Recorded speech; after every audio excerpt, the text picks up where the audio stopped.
Welcome to Mid-Maryland Votes, where we take you behind the curtain and inside the rooms where decisions are made. Today we're joined by returning guest Maryland State Senator William Bill Folden, who's running for re-election.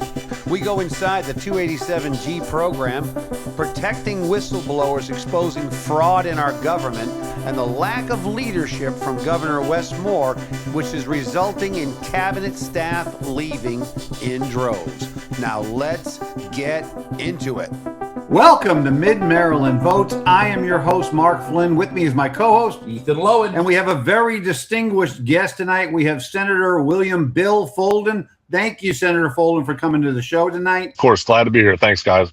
So we haven't seen you in a while. What's new in the world of Senator Folden? Well, I'm actually down here in Annapolis right now, preparing for our special session tomorrow that the governor has convened because of the sudden resignation of the Speaker of the House of Delegates. Because of that, when they call a special session, matters that were vetoed by the governor are all up for consideration. So even though we have a president presiding over the Senate and the speaker situation doesn't directly impact us, the idea that they also have to take up veto overrides could be an issue. So we have to be there just in case. Well, one of the things that he vetoed the last time, which apparently is going to be up for consideration now, like you're saying, is that he vetoed the reparations bill, the committee to study reparations. He vetoed that, and now he's going to be, I guess, pressured to approve it this time around? Yeah, I mean, I don't know how much studying we need to do on that specific issue. I mean, I can tell you that I know that I've never, had any slaves, and I know that you guys have probably never had any slaves, and I'm pretty sure it's been outlawed for about 160-ish years. And I don't know how many of the people that they're trying to get reparations to served as slaves, but I'm going to bet it's zero. So I'm not sure how much really we need to do as far as reparations studying, because that's something that we can study into obscurity, because it's just not, it's completely irrelevant and does not have any place in our current time.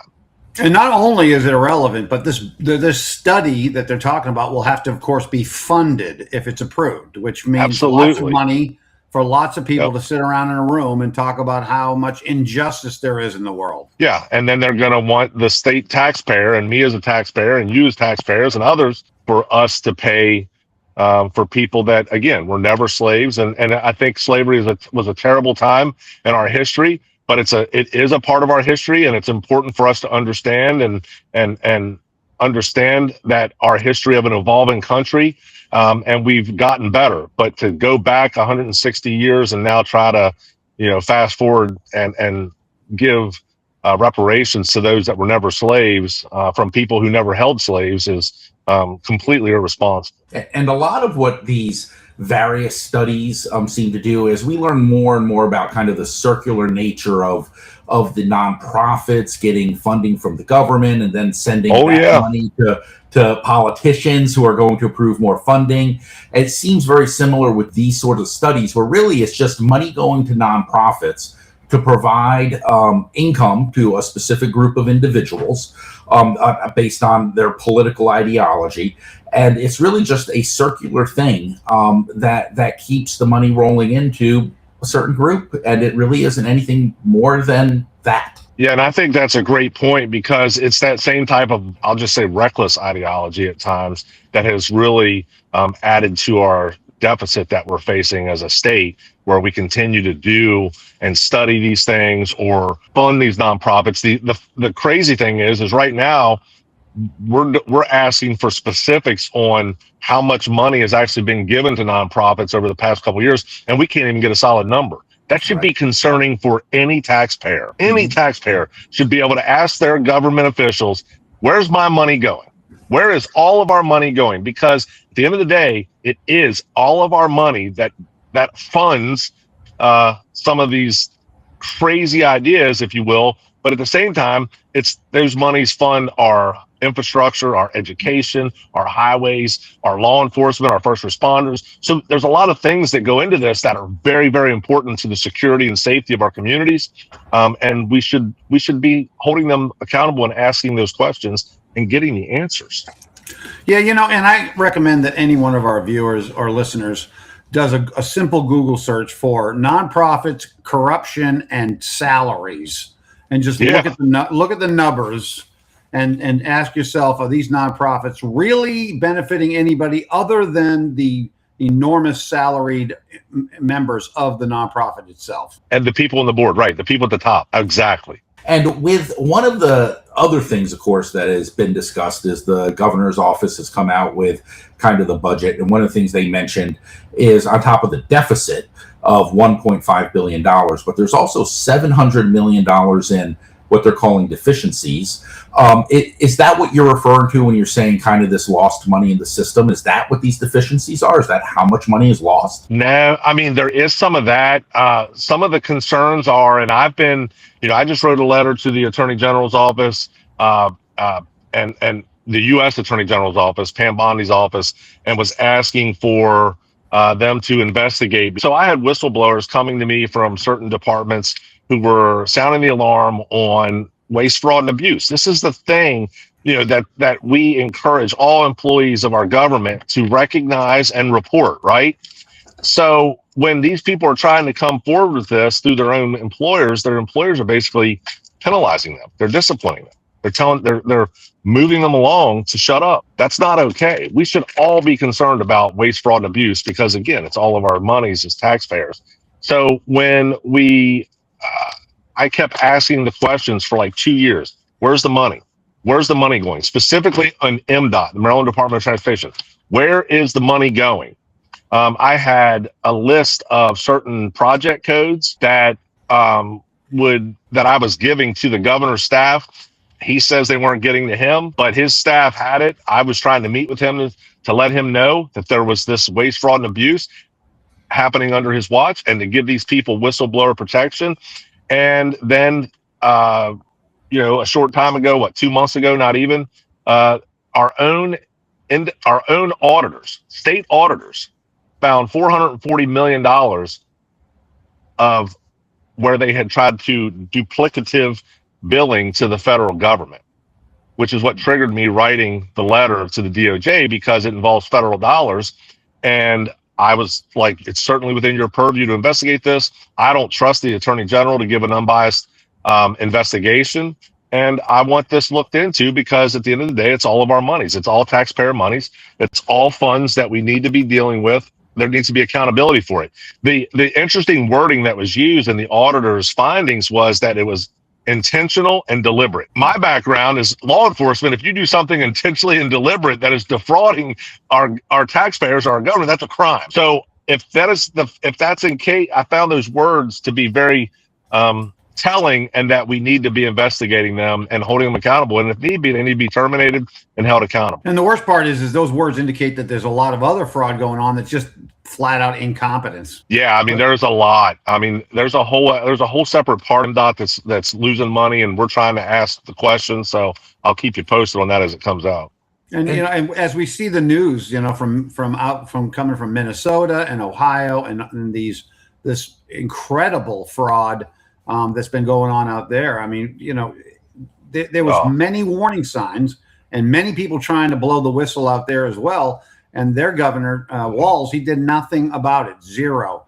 And, now he's paying the price. When you go back earlier in the year and you look at what Doge was doing, one of the things that Elon Musk said was that it seems like there could be in the federal government, with the federal government funding, state funding, all of these different areas, because it's like a spider web, $800 billion of fraud.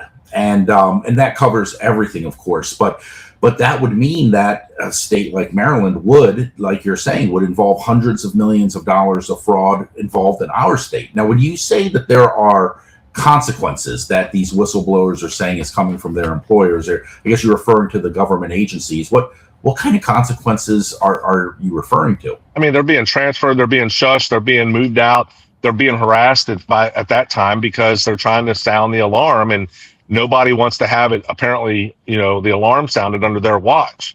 But that's not the answer. We should all want to have transparency in our government and our funding and how we are allocating those funds on behalf of taxpayers. And, what we're seeing is, and what we saw through Doge. And look, I'll be the first to say, I thought anybody could agree that there was government bloat in the federal government. I don't necessarily agree with going in there with a hatchet. I thought there was maybe a better way to do it, X-Acto knife to address the issues. And now we're seeing that, because now they're having to replenish and refill some of these positions since then.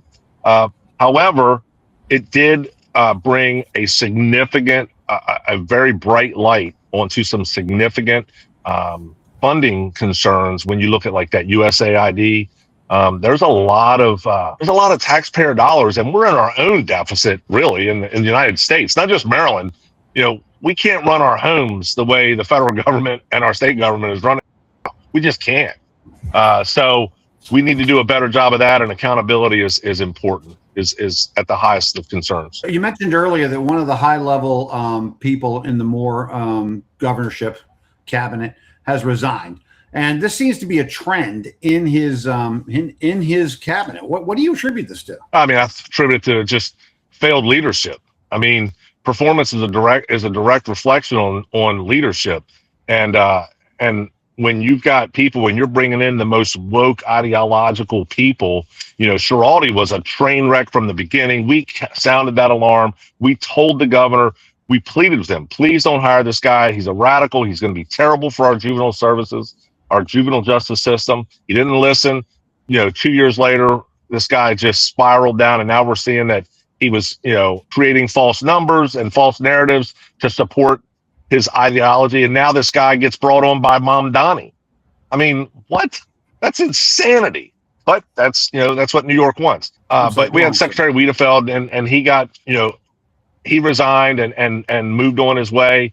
But he was at the helm of MDOT, and a lot of failures. And look, when I'm talking about Frederick County, the county that I love, I grew up in, that I represent, we've got a major funding issue coming that we need to have 15 expanded, and that is a economic driver. That's a choke point in the center of the county.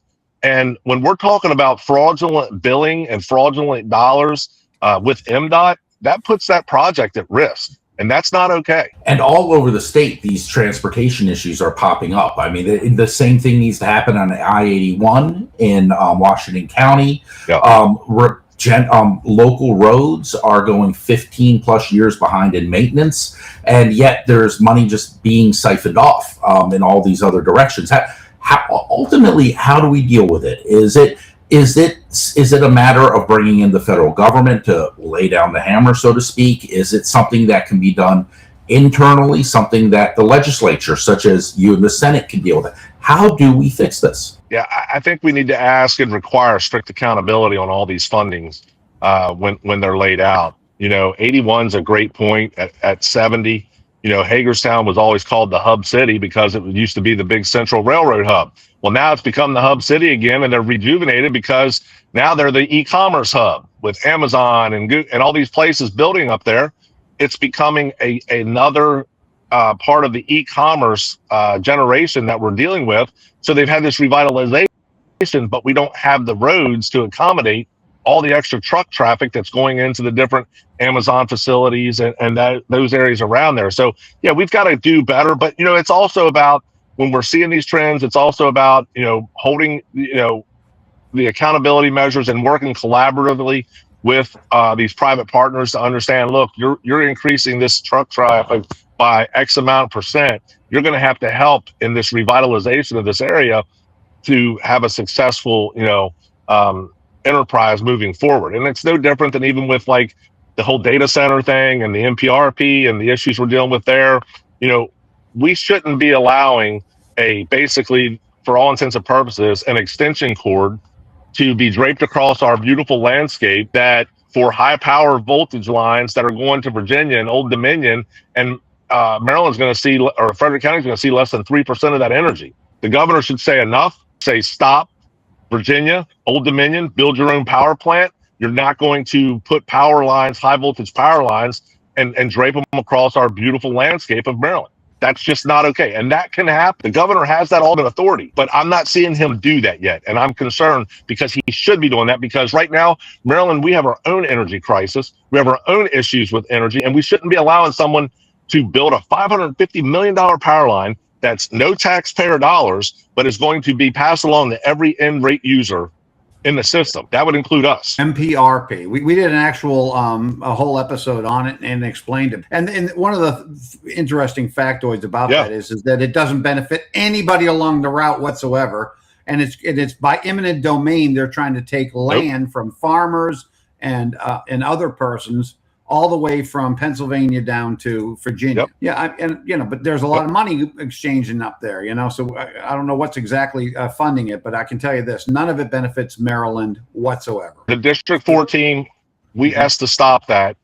And I sent another letter today, actually, requesting the governor to intervene to pause this project until we get a decent study on this one. This is an important study, right? We're going to do a study. Let's do this study. The impact negatively on Maryland versus the positive net gain. And it's not there for us. So we need to stop it now. I apologize. Now, so Senator Folden, we recently had Sheriff Chuck Jenkins on from Frederick County, and he's being pressured to discontinue his cooperation with the 287G program, which is where deputy sheriffs are work with ICE to help facilitate the deportation of already charged illegal immigrants. What's your feelings on 287G, and how can we support this program? I just want to put aside, I want to make sure we're very clear on this. These are corrections officers, not deputy sheriffs, not law enforcement. These are correctional officers that are trained at intake to ask the same questions to anyone that is already under arrest for a criminal offense. If the certain questions are answered and it sends them off into another path where they're not a resident or they're not a natural born citizen, then their background is checked. If they have outstanding warrants or those type of things, those people are trained to look into that federal database. That's all that is. There is no collaboration between law enforcement out on the streets. This is a huge fear-mongering thing that's used by the left to say that we're out, law enforcement is out rounding people up on the street. That's just, nothing else could be more false in the state of Maryland, and especially Frederick County.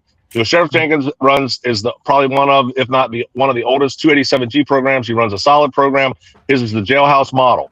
I will warn my colleagues in Annapolis, because I will defend this program, that if they continue down this path to try to press pause on this program, which I believe, as the sheriff is a state mandated, constitutionally elected office, that he has the authority to engage in that contract with the federal government, that if they do that, then they need to be very aware of what they're asking for, because then they could enter into warrant apprehension units, and you would actually see ICE on the ground, boots on the ground in Maryland. And that would be what people really don't like. And that's one of the points that Sheriff Jenkins hit very hard, is that as a result of his cooperation with ICE and its proactive, essentially deporting of criminal legal immigrants, it actually has created a situation where ICE has significantly, almost no presence in Frederick County, and they are concentrating their resources on those counties where they know that those individuals are not being sent to them. So it creates a safer environment for everybody, including the legal immigrant community, that does not have to deal with all of this presence from ICE. And it needs to be stressed that not only will ICE's presence in Frederick County be decreased as a result of participation with the program, but as you said, the participants in it have already been charged with a crime in the country before their immigration status is ever questioned. So the sheriffs are not out there asking people's immigration status. As a matter of fact, the point is that he doesn't do that at all. They serve the community. It's only upon intake after a criminal violation and an arrest. And that needs to be stressed. And as you said, the left is using it for fear mongering. Yeah, and we do a great job here locally in enforcing it by that standards. We follow the policy to the letter.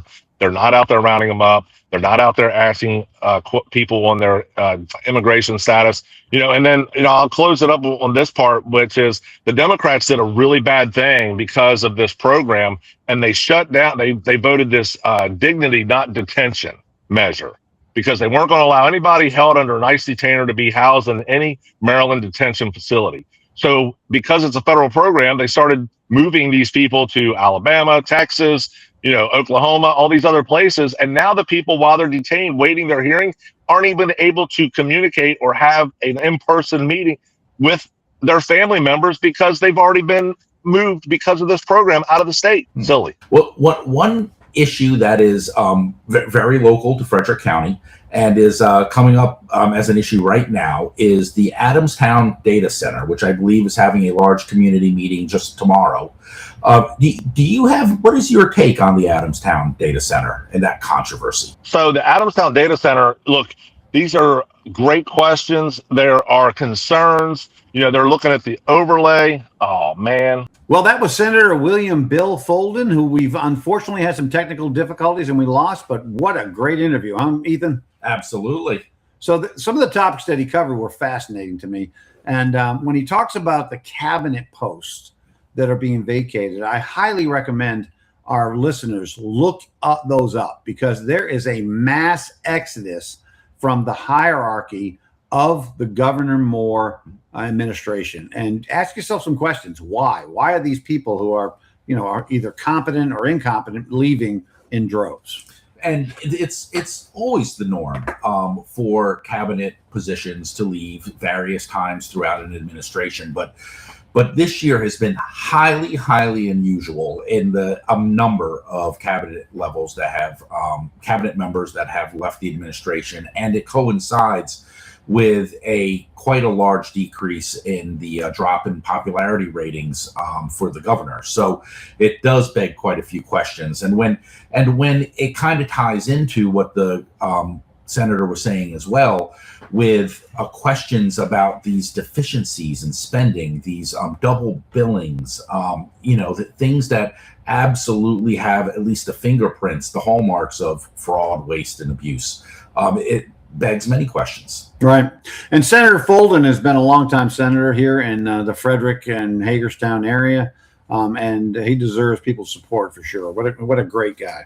Well, this is a person who, since he was, I think it may have been 17 or 18 years old, he has been serving either his country or our community, whether it was in the Army, whether it's as a police officer, or whether it's as a senator. He has literally been putting it on the line his entire life, and you certainly have to respect that. Absolutely. Well, this has been Mid-Maryland Votes with Senator William Folden. We appreciate you being on here on Mid-Maryland Votes and our listeners. As always, I am your host, Mark Flynn. With me is my co-host, Ethan Lowen. And we thank you once again for being part of our show. If you liked what you saw, like it and share it. Have a great night. Thank you for being on Mid-Maryland. That was Senator William Bill Folden, returning guest, friend of the show, and candidate for re-election. We pulled back the curtain on 287G, whistleblower protections, fraud, waste, and abuse in our government, and the growing leadership vacuum in Maryland. Like, follow, and share for more content like this on our Facebook page and our YouTube channel. Thank you for tuning in once again to Mid-Maryland Votes.